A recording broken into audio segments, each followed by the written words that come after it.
Alors on a un programme, comme l'a dit tout à l'heure Bruno, on vous a concocté un programme extrêmement dense, extrêmement chargé, puisque vous aurez la chance en une journée d'assister à 3 tables rondes, une sur la jeunesse, une sur réalité augmentée et réalité virtuelle, et une sur maquette et numérique, qui sera un peu le prélude, le teasing à notre journée de demain. Nous avons souhaité également, avec le comité de pilotage, ouvrir nos yeux, nos oreilles sur d'autres expériences qui ont lieu en Europe. Donc nous aurons la chance d'accueillir deux intervenants étrangers qui vont nous faire partager leurs points de vue, leurs expériences sur le numérique patrimonial. Tale of Tales, qui viendra pour présenter son nouveau projet Cathedral in the Clouds en fin de matinée. Et pour ouvrir cette journée, je suis très très heureux d'accueillir Lian DUIF, qui est responsable des programmes et membre du conseil d'administration du festival Bosch 500. Alors pourquoi on commence par ce festival et par Lian DUIF? Parce qu'il nous a semblé que c'était un des plus beaux exemples actuels, un des exemples les plus emblématiques de vision à 360 du numérique associé au patrimoine. Vous allez voir, Lian va vous présenter la manière dont le festival Bosch 500 a intégré toutes les facettes du numérique in situ, ex situ, avec tous les types d'outils nouveaux et à venir. Donc une approche extrêmement innovante et qui permet de parler, de célébrer, d'accompagner les 500 ans de la naissance ou de la mort, j'ai oublié du coup, de la mort, pardon, de Bosch. Donc je vous propose de nous rendre tous ensemble à Bois-le-Duc pour comprendre comment un festival intègre le numérique au cœur de sa stratégie de communication, de médiation, de buzz. Lian DUIF.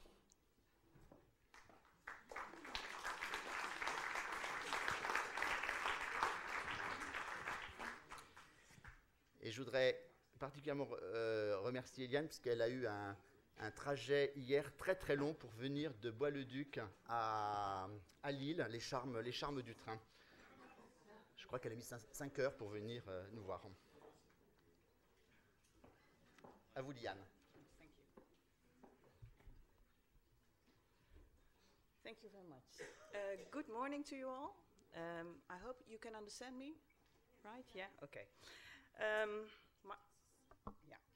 My name is Lian DUIF. I'm the program director of the Jeronimus Bosch 500 Foundation, and we are responsible for organizing the multi-annual event on the commemoration of 5 centuries of Bosch in 's-Hertogenbosch.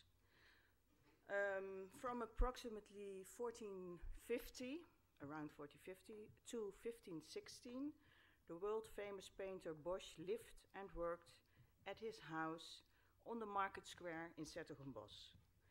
Here he created his characteristic panels and drawings full of bizarre creatures, devilish dreams, and magical monsters. And here it was where he found his inspiration and developed his major themes like heaven and hell, seduction, sin and judgment. This was Jeronimus Bosch's home, and this year, in 2016, it's exactly 500 years ago that he died in his hometown. We commemorate that with a year full of activities such as exhibitions, dance, music, opera, theater performances, cruises, film, projections, book publishing, and so on. A year filled with over 100 small, larger, and extra large events in 's-Hertogenbosch, but also elsewhere in the Netherlands and particularly in the province of Brabant. Today I would like to introduce you to the main activities, and of course with special attention to the digital elements in the program. And I will stick to my paper because I have 30 minutes altogether, and I have a lot of pictures and films, so I can give you an introduction. Next film gives you an introduction into the manifestation.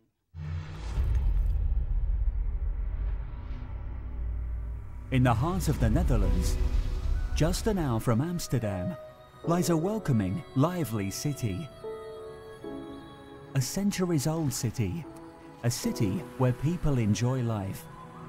Den Bosch, where history lives and the arts flourish, that provides fabulous shopping and allows you to enjoy the good life to the fullest.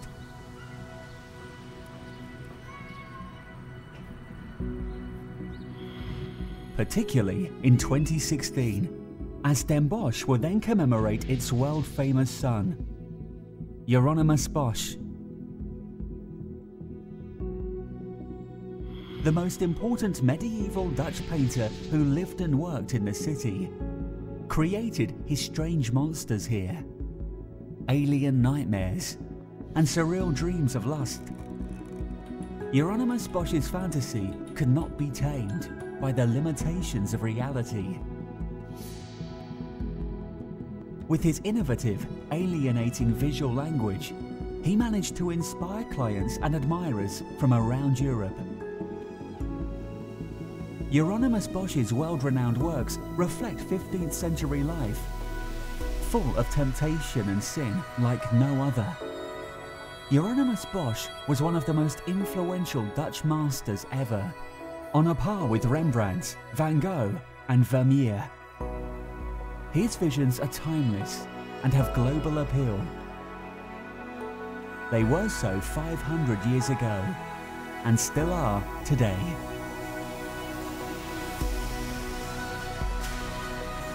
Hieronymus Bosch died in 1516. Now, some 500 years later, the unparalleled painter will be commemorated in style. 2016 will be the global Hieronymus Bosch year. In 2016, Den Bosch celebrates Hieronymus Bosch coming home. A large number of his works that are currently in renowned museums in America and Europe will come home.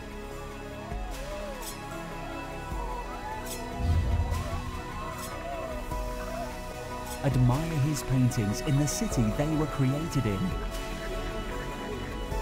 Den Bosch celebrates the life and work of Hieronymus Bosch. Come and celebrate in 2016. With an extensive exhibition program, performing arts, various festivals, lectures and a special Bosch experience tour of his city. Welcome home, Hieronymus.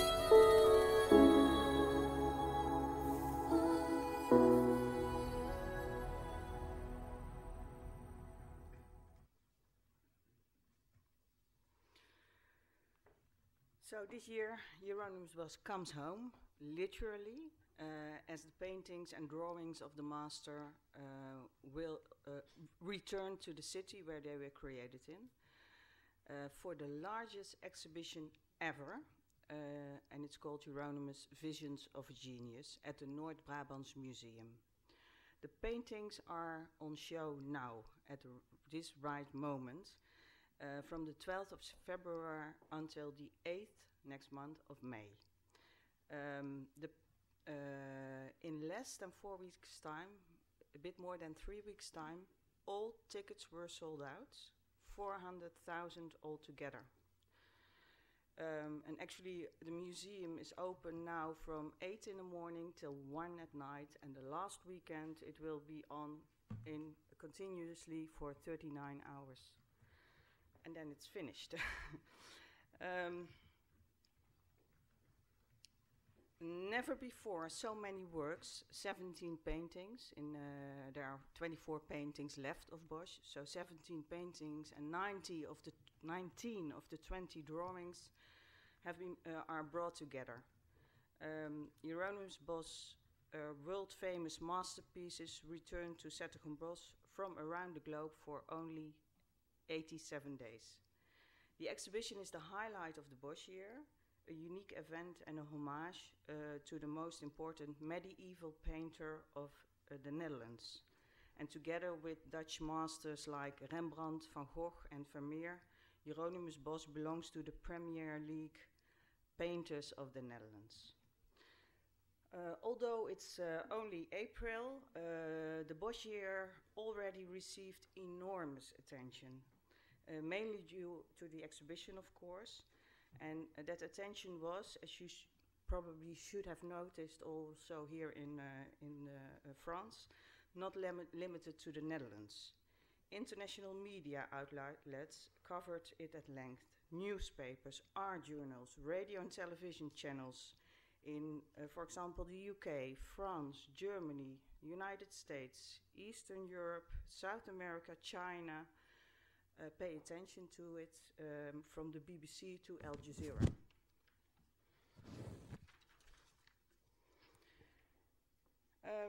Actually, the combination of 500 years after the biggest exhibition and his historic city proved a huge draw to the press and the public.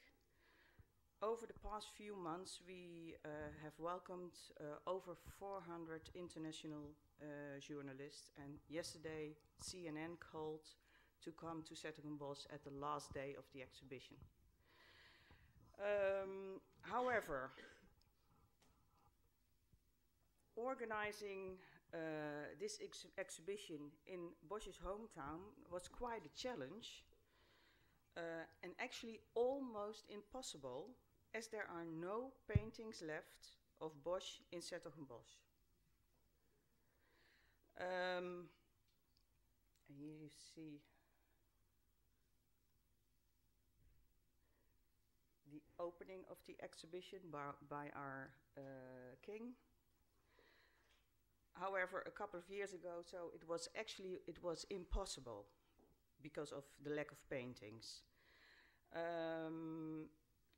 Here you see where the paintings are, about 45 paintings and drawings spread over 2 continents, Europe and the United States, and 10 countries, 18 cities, 20 collections of the international leading museums. So it was very difficult for the Noord-Brabants Museum as a provincial museum to get the loans for the exhibition. Therefore, we had to be inventive. We started the first international research and restoration program on the complete oeuvre of Bosch, and it's called the Bosch Research and Conservation Project. Knowledge, innovation and restorations in exchange for loans for the exhibition and the preservation of Bosch heritage for future generations. That was the idea. And here you see some photos of this international research. And I hope Xavier can help me now to go to another website. Since 2010, the Bosch Research and Conservation Project has been studying and documenting Bosch's works using modern, standardized methods. All paintings are documented with infrared reflectography and ultra-high resolution digital macro photography, both in infrared and visible light. In collaboration with many participating museums, our team developed an open source technology. The website boschproject.org enable art historians, conservationists, as well as the public to explore the images in several ways. Here you've got the website. It's not ready yet. It will be ready in the end of next month. And the most innovative is the new digital technique that referred to as the curtain viewer. And if you click, for example, on the triptych here, that's the panel in Venice, and you can see by swiping, like the curtain viewer it's called, the underdrawings and the infrared, by infrared technology. And you can see, for example, the figures over this figure over there. If you close it again, Xavier, will you please swipe it down to the original one? Yeah, then it's gone. So you can see the underdrawings, and well, actually you can see in the soul of the painting. So all the paintings will be on this website, and it's free accessible in the end of next month. That's okay. Yeah. The results of the research and are presented to the public at the exhibition, and by using techniques and animations and virtual techniques. Beside that, 9 paintings were restored, and you've got some elements you can see on the website, like all the ears in the paintings of Bosch, or all the owls in the paintings. And there were 2 new discovered works by Bosch, a drawing here. It's a private ownership in Belgium. And this painting in Kansas City Museum was discovered by these new techniques. A documentary, Touched by the Devil, was made of this international research, and I will show you the teaser to give you an idea of this international research program.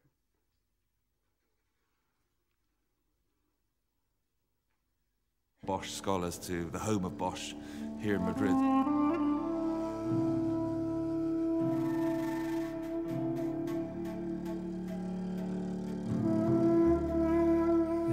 Team van 5 man samengesteld. Kunsthistorici, technisch kunsthistoricus, restaurator en een fotograaf. Ze zijn allemaal scherp? Ze zijn hartstikke scherp. Ik weet wel zeker dat we nieuwe dingen zullen zien, omdat Bosch nou bij uitstek een schilder is van heel veel kleine details.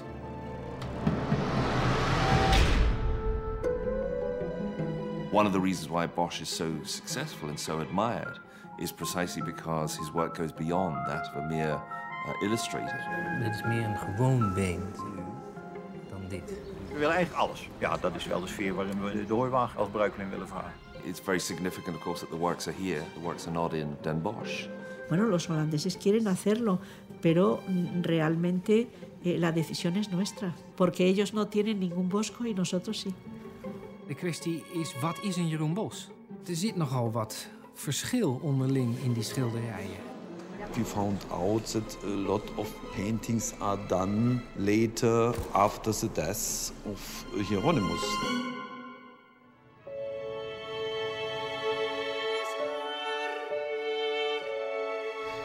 Het zit er heel dicht op, maar het is niet eigenhandig Hieronymusbos. Is the risk actually that kind of Bosch ends up being like a patchwork of lots of different artistic personalities?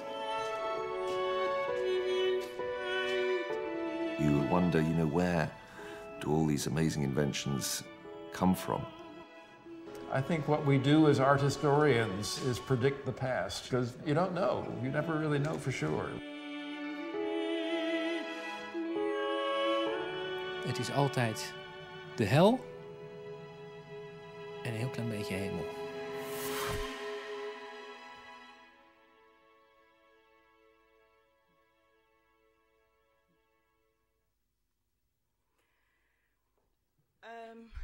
Another part of our program is the Bosch experience. And we developed this Bosch experience for a wide public, for the extended family. It helps visitors to discover the city and the life and times of Hieronymus Bosch by following the footsteps of Bosch.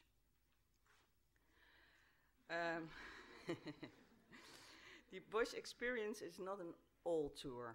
It's to make it into a real experience and to visualize Bosch's world, it was essential to use video mapping, virtual reality, and interactive applications such as the Bosch Experience app.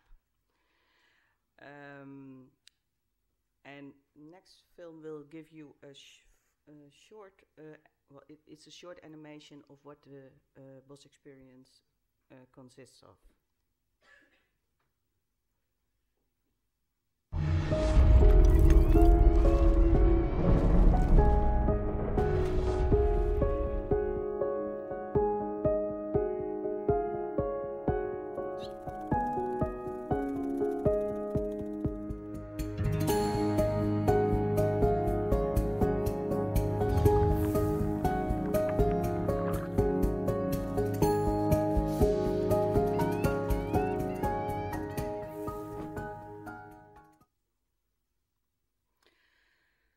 Garden of Earthly Delights plays a key role in this experience. The Bosch experience brings figures and themes from Bosch's triptych to life in a concept developed in collaboration with the biggest Dutch theme park, the Efteling, in co-creation with the World of Heritage. Although this triptych did not return to the exhibition, its creatures do turn back to the city where they were created in. Here you see some examples. The figures reappear again in the city on the Garden of Earthly Delight sculpture trail.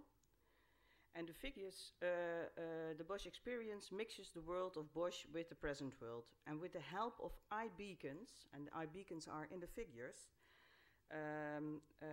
they play an interactive role in a virtual game on the app, and visitors can trace them. At various locations, the app also shows 3D animations of the city as it looked like in the 1500s, made by the City Department of Archaeology.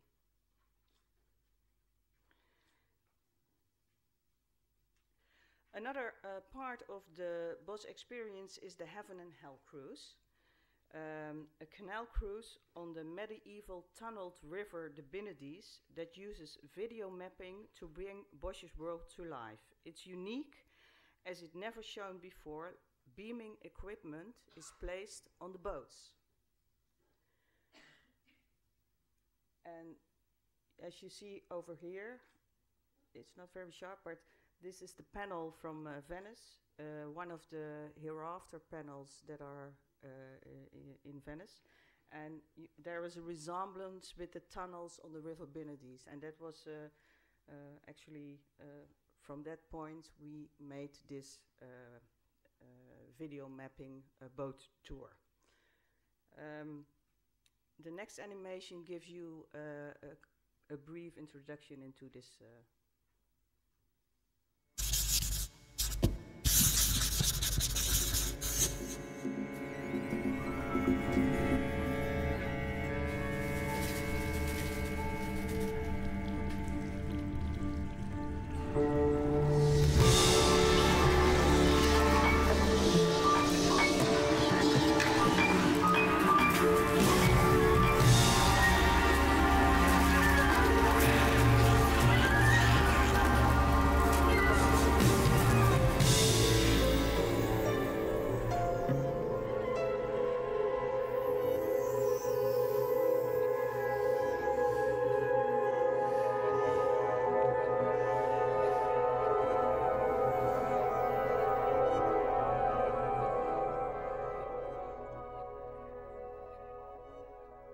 already there. It started at the 1st of April, so visitors first come into the hells of Bosch, and after that, it's not their time, they're in heaven, and they see in the end of the tunnel the light, and they go further on. And then there is the Bosch by Night Light Show. A Son et Lumière brings Bosch to life at the market square where he lived and where he had his studio 500 years ago. This is the market square. At the very right location, this show would have been started in March.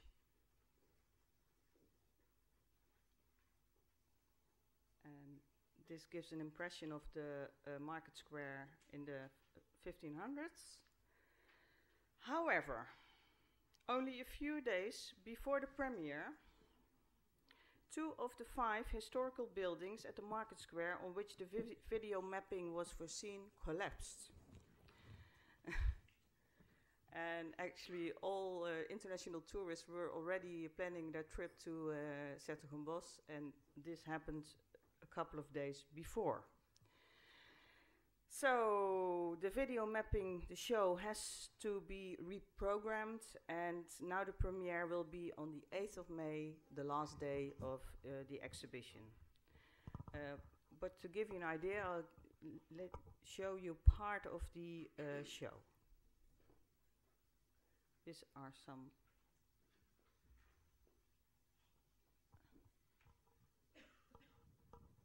Yes.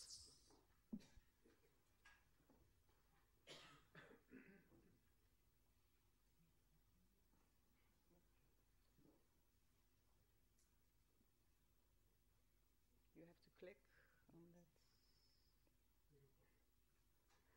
that. Well, it doesn't work. You have to come to to our city to see it. Okay, I will continue. Yeah, you're sure it doesn't work? No.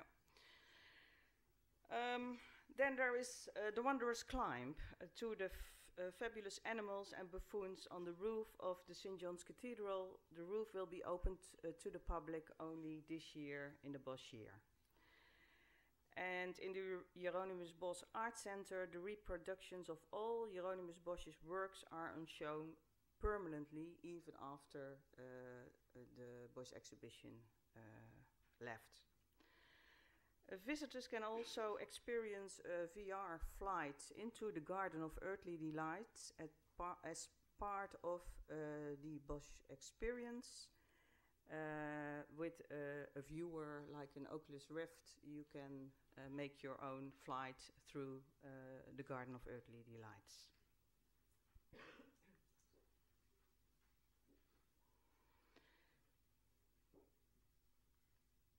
At the moment we are purchasing the former house, the studio of Bosch, the greenhouse at the Market Square, and we are preparing a concept for a Bosch visitor center, and of course virtual techniques will play a major role in this concept. And at last I would like to show you a particular project, the Bosch art game. And next film will show you a brief, in brief, this international contest we were organizing 2 years ago. And a few of the contestants tell about their game they developed in this contest.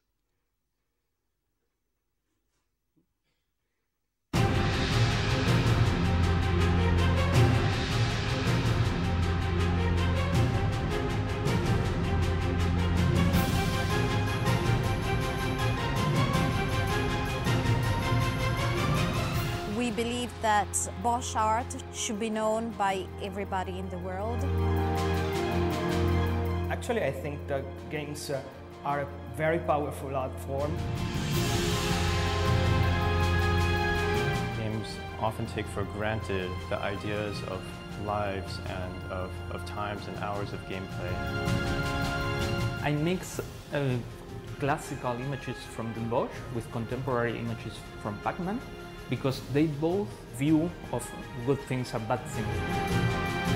We want to research games beyond the screen. Really live into painting of Hieronymus Bosch.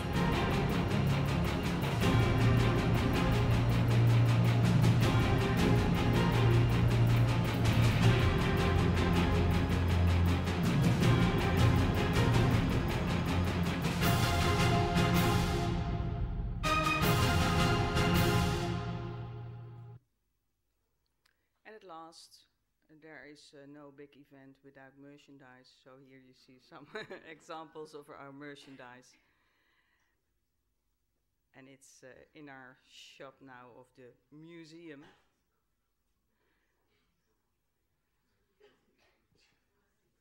Okay, thank you for your attention. And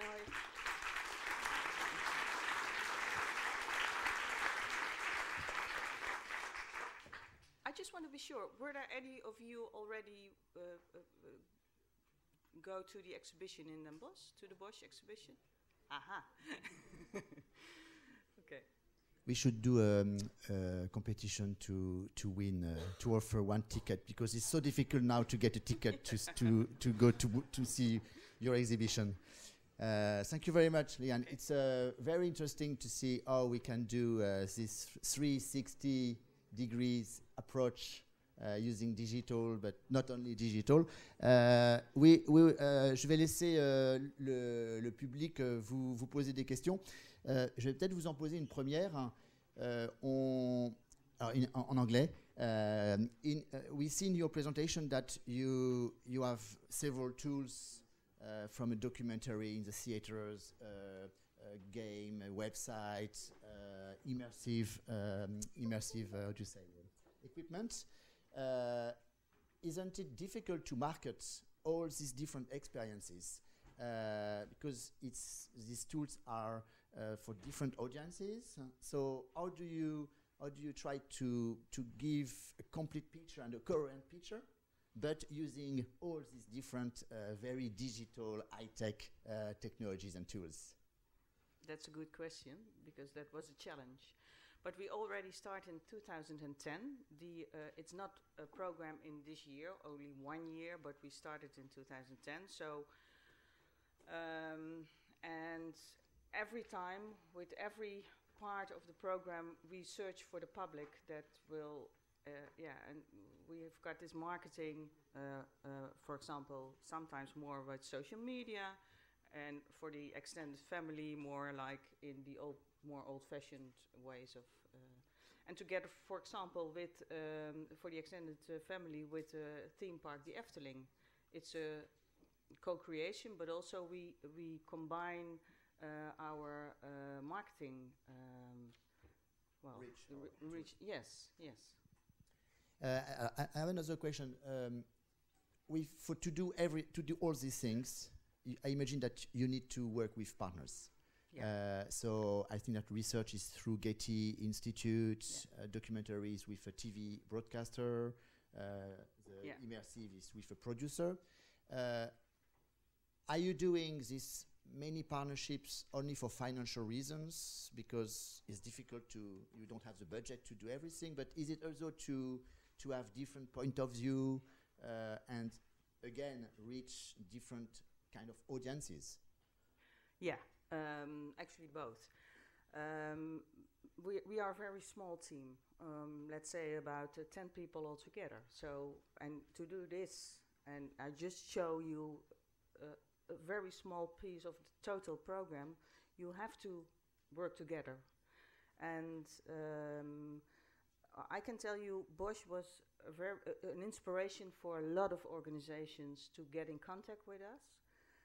But it was also, even though the recession, we managed, together with those cooperations, with those organizations, to get the money, the funding. Because we started with a budget from the local government of 8 million euros, and we made it up to, let's say, approximately 28 million euros in total. Multiplied by 3.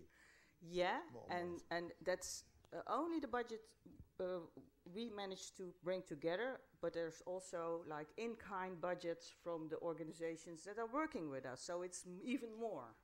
Okay. Yeah.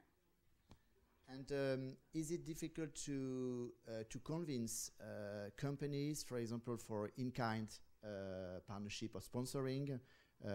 When you start from scratch, I imagine that you have to discuss, to negotiate, and to sell something big, but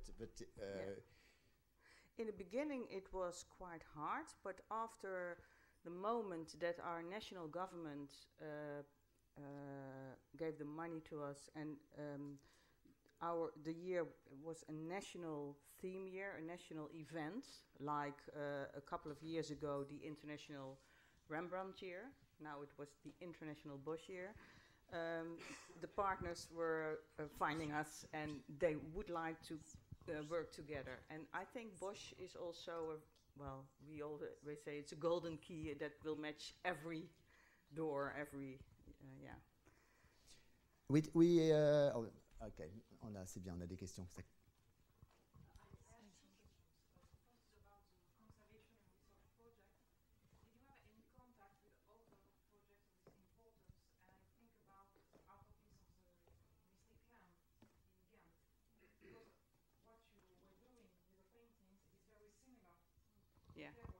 Actually, a couple of the person in the project are working on the Ghent Van Eyck project as well. So it's a small world, the researchers know each other, and some of the researchers are the same. So, yeah. Okay, and I have a second question, a bit more sensitive. How did you deal with the Prado? Because we held an exhibition about Hieronymus Bosch in 2 months, and what I found very surprising that the medias talk about the exhibition in Bois-le-Duc, but there is no information about the fact that the Prado is organizing an exhibition, which will be not exactly the same, but we can go now to Hertog & Bosch because no tickets are available. So maybe you could say you can make it up by going to the Prado this summer. I don't know. You could. Well, actually, it was tough in a way. Yeah. The Haywain is on show in Bois-le-Duc, in Sertogenbos. But also 2 other panels should come to from the Prado, would have come to Bois-le-Duc, but in the end they didn't come because of the documentary. You just I show you a little piece of that, and because of our team, and it was not new because it was known for years already, that they said, well, 2 of the paintings in the Prado are not by the hand of Bosch. And that they didn't like. So on the one hand, there is this, research, and it helped us. I mean, and also the innovative techniques, and it opened the doors at the international museums, except the Prado. Yeah. And, well, of course, you can go to the Prado, but I think the international press attention we've got, we didn't know on beforehand that it would be so big. But I think it's the combination. It's like once in a lifetime, 500 years after his death, once again in the city. Yeah. Yeah. It's magical. I mean, yeah. I have another sensitive question. You play a lot with the artwork. Yeah.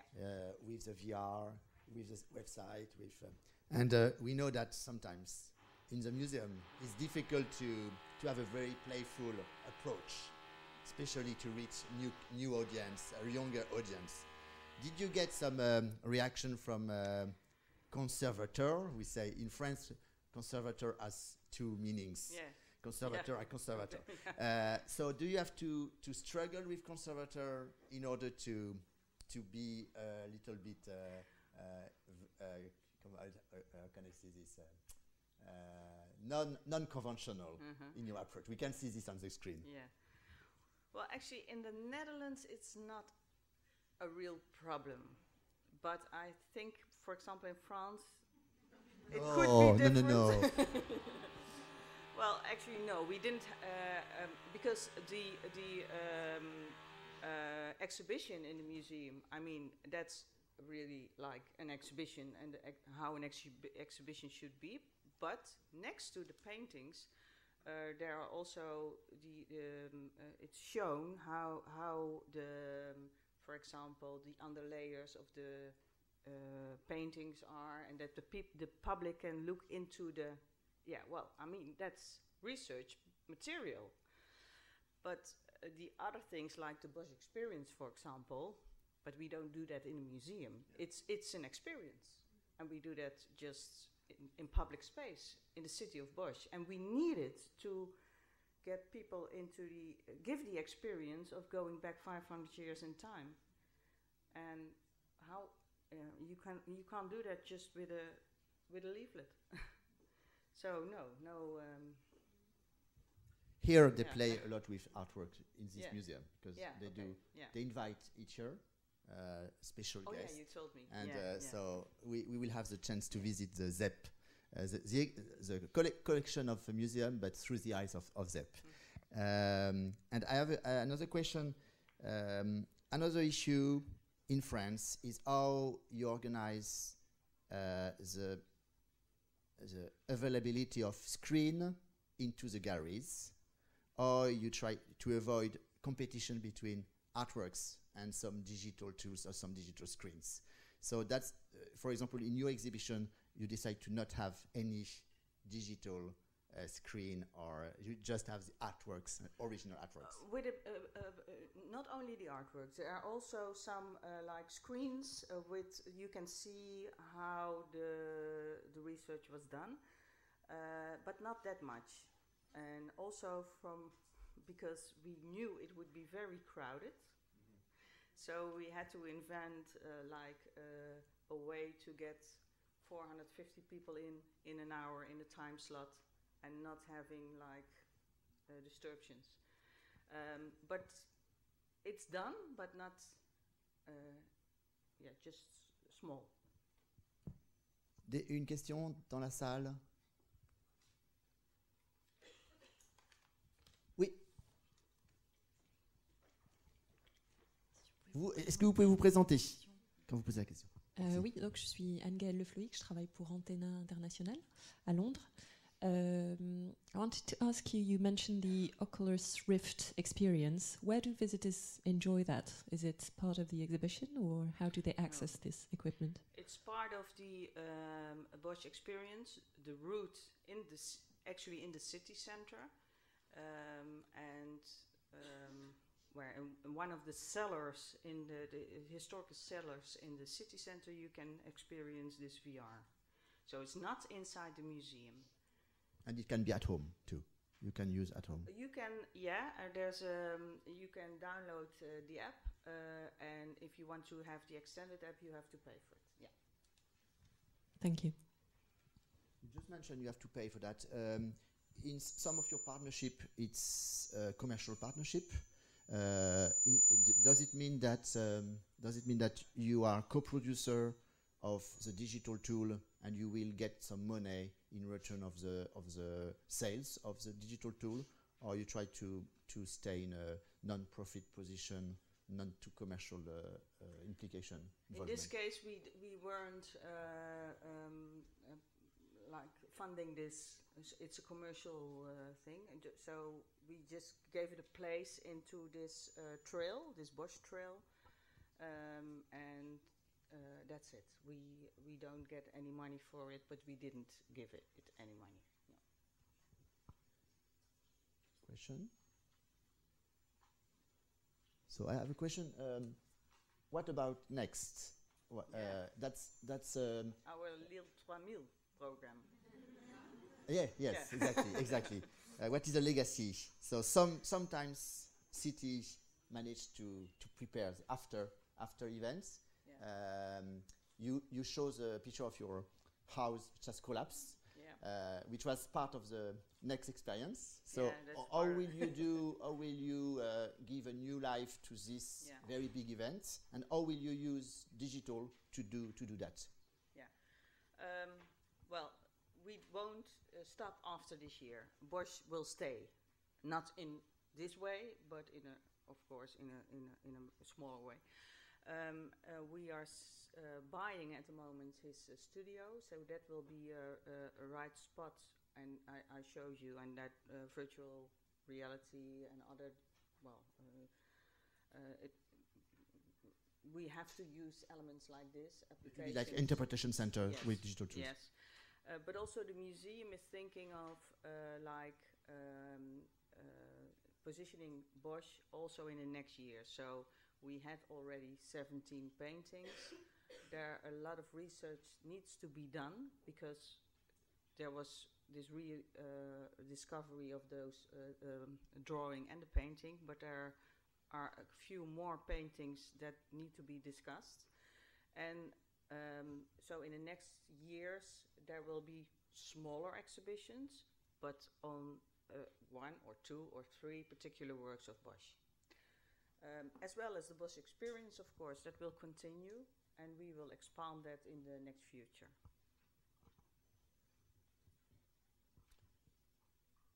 Est-ce qu'il y a une question sur la conservation, sur la communication, sur le marketing? Bon, nous avons été complets. We are very complete. Very precise. Just one question about the game. How did you organize it? I mean, how did you choose the cities that were part of it? And about the game competition, and what was the result of the competition? Is there some game available, and how are they available? Are they free? Are they with payment? Why? Because I mean, the work of Bosch is very interesting to make an art game. It was an international competition, so we wrote it. We did it with an organization that put it on the market, like invited makers of these games from all over the world to this contest. And the winners were this couple from Italy, Lian DUIF, and they. After that competition, they are traveling all around the world to show their game, because it's high rated, and it's if it's available. We can have it on internet, or we can download the game, or okay. I have a question about your interpretation center. Are you thinking about so you are using immersive personal tools? Are you thinking about immersive collective or group experience? Yeah, actually, we're thinking of that, but we are just on the beginning of this concept. But the house, the studio, is very small, so we need actually the space to do something, and that will we don't know what we can do in a small space like this, and therefore the buildings that collapsed on the left, if it was rebuilt, we will need it to have a bigger experience space. So, well, we don't know how that will go in the next future. Yeah. You mentioned that Netherlands is quite in advance, quite innovative regarding to digital and museums. I was thinking about Rijksmuseum, which was the first museum in the world to do a very open content policy. And on Rich Studio, you can download any artworks. You can play with the artworks. Yeah. On your website, you show many artworks. Yeah. Did you manage to get the agreement of the collection holder to have this very open approach and to allow visitors to download, to play with the artworks? We did manage, but not overnight. It took a while, but for attending the research program, you had to approve that the material would be for free on this website. So you approve this open content policy first. Yes, and actually, all the members, all the museums actually. Give their approval. So even the French? Even the French, even the Louvre. Okay. Especially the Louvre. Yeah, they were. Okay. Yeah. But so I would invite you the second half of next month to look at the website boschproject.org, because it's amazing what you can see and what you can do over there. Also for public, not researchers or Okay, thank you very much, Lian.